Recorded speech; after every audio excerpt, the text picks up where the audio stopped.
Well, hello, Tube. Today we have the Contact Paradox by Keith Cooper. This one might be a kind of a shorter and sweeter video. We'll see how much I ramble. So this came out in 2019.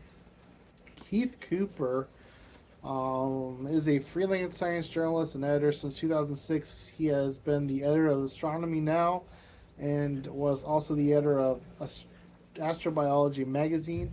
In addition, he has written on numerous space and physics related topics, from the exploding stars to quantum computers for Centauri Dreams, New Scientist, Physics World,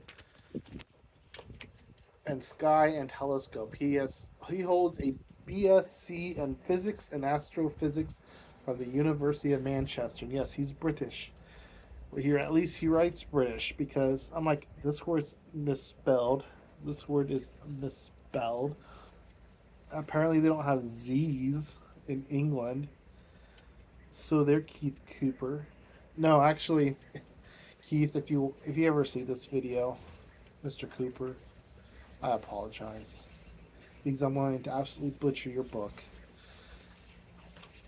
because that's just what I do. I am not good at this. So if you remember, like 3, 4 weeks ago, I did a video on the Eerie Silence by Paul Davies, which was written back in 2010.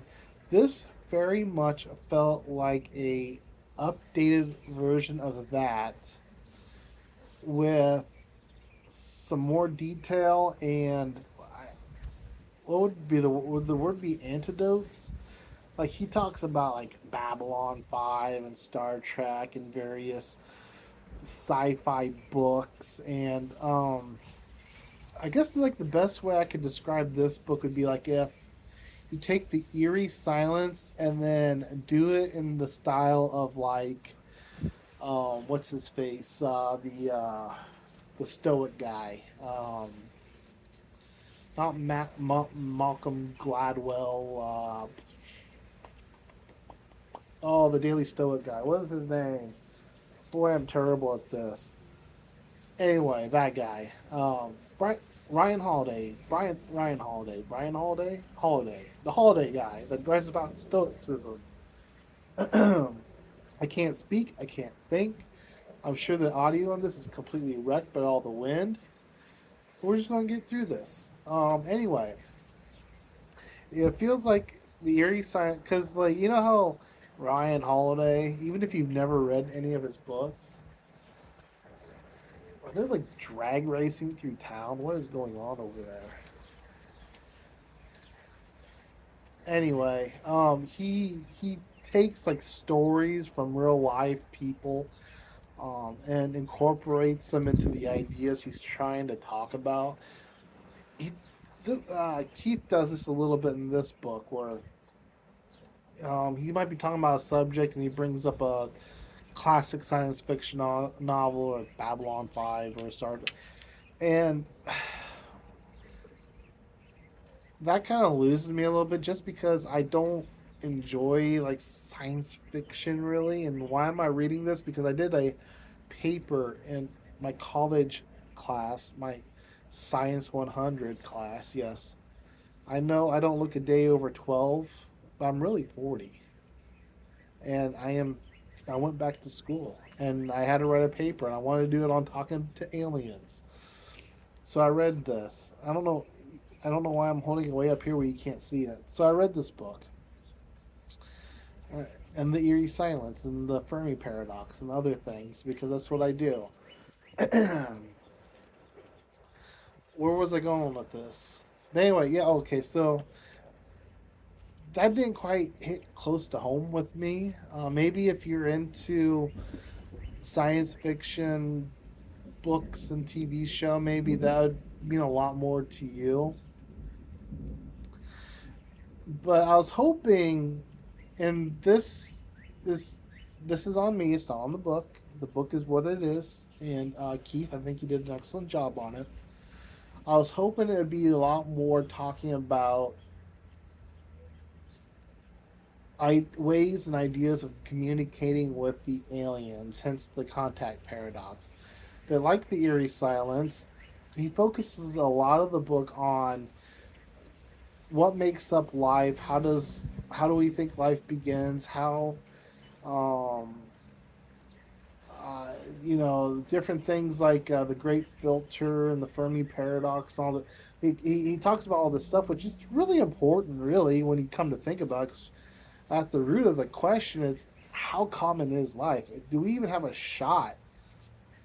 Depending on who you're talking to, we might be life might be so rare that we are extremely lucky, or it could be so common that there's literally an infinite amount of civilizations out there.